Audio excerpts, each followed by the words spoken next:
Tonight, renewed calls for justice as more than 100 people gather tonight for a vigil honoring a 19-year-old in Franklin County.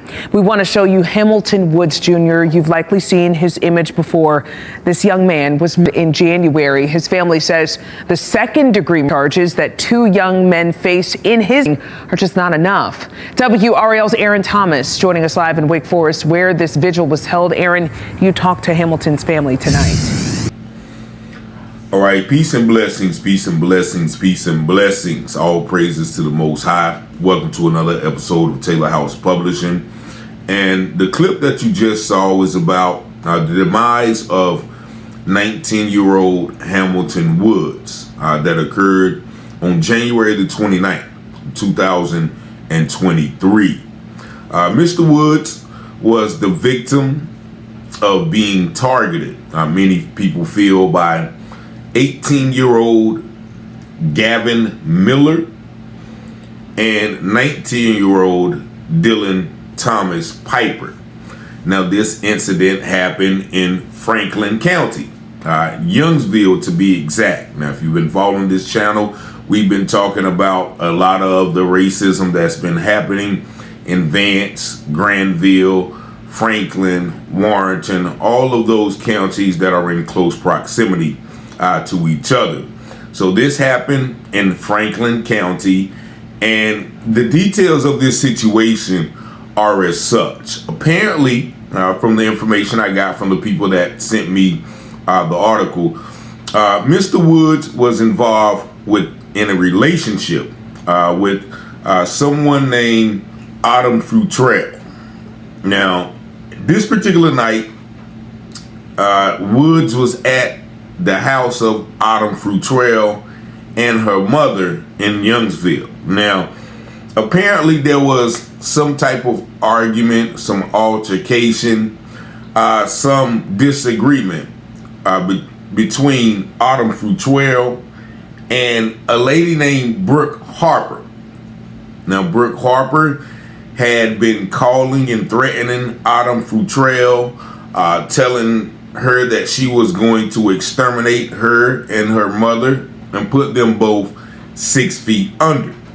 So what it says to me is that probably young Woods was now with Autumn and may have previously had a relationship with this girl, Brooke Harper. Now, on this particular night, Brooke Harper comes over there and comes with Dylan and Gavin.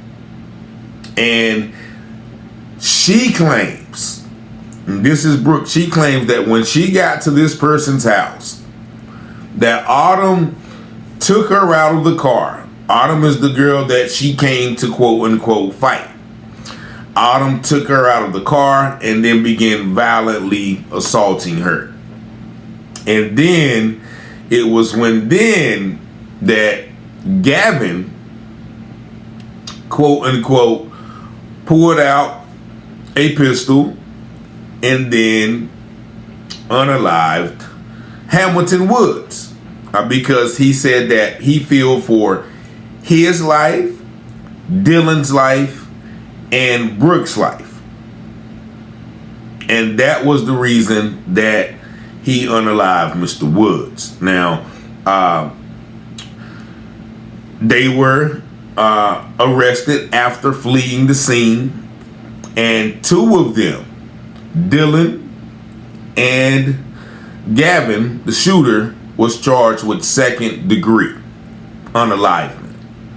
And so initially they was held in the jail without bond, then given a $5 million bond. Now, consequently, the two girls, Brooke and Autumn, the one who was at her house minding her own business, were charged with, simple assault and communicating threats. Now, previously, Autumn had filed, charges against this Brooke girl, for the threats and things of that nature. So evidently there was a past history, which once again leads me to believe that, young Hamilton may have, had a previous relationship with Brooke. Now, I have to bring in the racial component. Both Brooke and Autumn are white, if I'm not mistaken. And so then Brooke brings over these two guys. Now, according to the information gave to me, Hamilton was very popular. He was like a standout athlete, and he was very loved in the community. They have a lot of vigils, as you see, where people came out and expressed their love, to the young man and to the young man's family. Now, the family was concerned because of the reputation of the people involved, namely Gavin, Dylan, and I guess the Brooke lady. They said that there, may be some ties to the Franklin County KKK. Now, even their lawyer expressed these sentiments in this article. It says, an attorney representing the victim's family says it's his understanding a special prosecutor was assigned Friday evening and needed a bit of time to get up to speed. He also called on the State Bureau of Investigations to step in and investigate it if the unalivement was a H crime. And he quotes, and it says that they are members of the Franklin County KKK, said Chance Lynch, the family attorney. And Franklin is spelled FranKKKlin.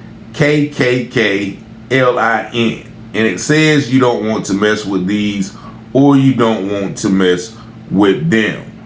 There's rumors that there was going to be some type of fight. We're not certain of that. But what we do know is that 3 individuals showed up to where Hamilton Woods was with his lady friend and her mom. We're told that they were wearing ski masks. They came with a loaded weapon. And while they were there, they 19-year-old Hamilton Woods Jr. Now, we just came out of court. It has been continued for Friday to be heard on bond. Right now, 2 of the individuals have been arrested, and they are currently under a $5 million bond. But I want to make sure that I'm very clear, but yet there were 3 that showed up at the house. 2 men and a young lady. There are a number of questions that we have. Just this morning, we just left a meeting with prosecutor Lisa Coltrane.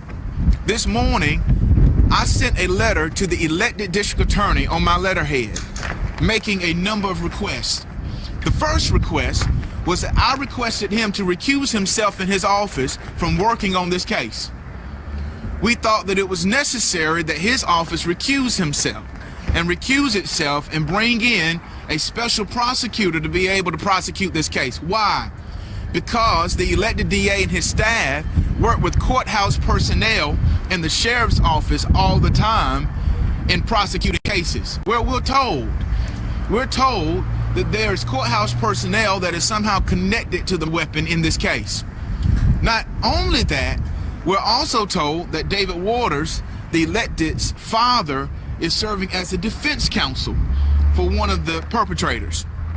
I'm very happy to know that this morning upon arrival, after sending that letter, that Mr. Waters has already requested the Conference of District Attorneys to provide and assign a special prosecutor, and they have. It was approved on late Friday. Lisa Coltrane arrived this morning, and she presented herself to the court as representing the state of North Carolina against these defendants. So we're grateful that at least one of our requests have already been granted.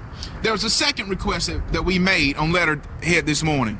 We made a request that the North Carolina State Bureau of Investigation gets involved and become the investigatory agency to oversee this matter and not the Franklin County Sheriff's Office. This is a very specific request. We believe, and there are social media pics, or at least one, that depicts these 3 individuals taking a selfie claiming to be members of the KKK of Franklin County. I'm gonna say that again. In 2023, we have three people, the same three who showed up and were involved in the murder of a 19-year-old black man, who are saying that they are members of the Franklin County KKK. Now, I think that's enough in itself for the State Bureau of Investigation to come in to investigate and see, is this a crime? Why did they take his life? A 19-year-old who was loved by many, and you can see the supporters behind us. I stand with his parents and his stepfather and all of these members of his family and the community who knew him, this vibrant young man that he was, would not hurt a fly. But yet his life was taken abruptly on January 29th. We are asking for the State Bureau of Investigation to come in to investigate this so that it would not be tied and connected to the Franklin County Sheriff's Office. Now, that is no disrespect to the Sheriff's Office. But what we're calling for is transparency and accountability. That's why we're standing out here in this cold weather, because we demand accountability. Bring every person, not just the two, but every person that's involved. And so there you heard the attorney himself outside of the article stating that 3 individuals came to the house with ski masks on. Now, anybody ever saw anybody with ski masks, you know that they were determined to do some harm. Can't be good.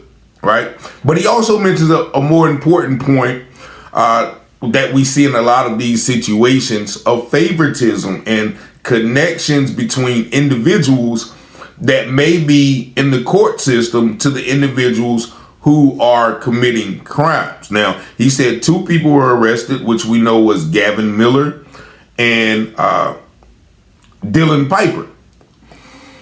But why is Brooke Harper only charged with simple assault? She was part of the incident that led to the demise of Mr. Woods. So she also should have been charged with second degree. Now, he mentioned that a person, courthouse personnel, somebody that works with the courts, have some type of affiliation with the weapon that was used in the unaliving of Mr. Woods Jr. Now, I think it's great of him to demand that, you know, all of these people recuse themselves and they bring in a special prosecutor outside of all of this connection. Most damningly is the fact that these 3 people, Brooke, Gavin, and Dylan, took a picture of themselves on social media and said that they were a part of the Franklin County Triple K. And this was in 2023, last year, at the beginning. And so the fact that it was not considered an H crime leads me to question why even have the bill in place in the first place. Nevertheless, the family received justice in September, or some semblance of justice. They did find Gavin Miller guilty of second degree, and I think he was sentenced to like 16 to 20. And, you know, he'll probably serve about 15 years. Now, the other person, Dylan, I think that he pled out earlier. He pled to an accessory, and I think he will serve 5 years. But where is the prosecution for Brooke Harper? Now, tonight, I'm going to be interviewing a 17-year-old, she was 17-year-old at the time, black woman who was just driving a car similar, and, you know, the person she was with committed an act that resulted in the loss of life of someone else, and they gave her life without parole. Life without the parole. If it was not for the law being overturned, this lady, who is now about 38, 39, would still be languishing in jail. She was just released last year. But she was 17 and was simply at the scene, just like Brooke was, but Brooke somehow gets to ride off into the sunset. And so that is a problem, once again, with this judicial system. And I thank that lawyer for being so eloquently, being able to state the problems with the case. But this just lets you know, as we've been following all of these cases, that there is still some semblance of racism, some of deep-rooted racism and corruption that is intertwined, not only in the minds and the hearts of people, but also in the systematic institutions that we have. And so y'all let me know what y'all think about this in the comments. 919-587-7782. Peace and blessings, much love and comfort once again to the Hamilton family. Even though there's a conviction, it still doesn't bring their son back. And so, we pray for their complete healing. But once again, 919-587-7782. Thank y'all for watching. Make sure y'all like, share, and subscribe to the channel. Peace and love. From local stories to Wayne County news, get ready to dive into everything happening in North Carolina with Taylor House Publishing. Got a story to share? Shoot us an email at taylorpublishinghouse@gmail.com. If you're looking to publish your book or need some top-notch mentorship, we've got your back. Join the excitement with the one and only Richard Taylor, right here at Taylor House Publishing. Speak with Richard directly at 919-587-7782. Don't forget to smash that like button, hit subscribe, and invite your family and friends to watch. From Wayne County to the Carolina coast, Taylor House brings the news you love most. Tune in on YouTube, don't miss a beat. Local stories that keep you in your feet. Taylor House, we got the scoop.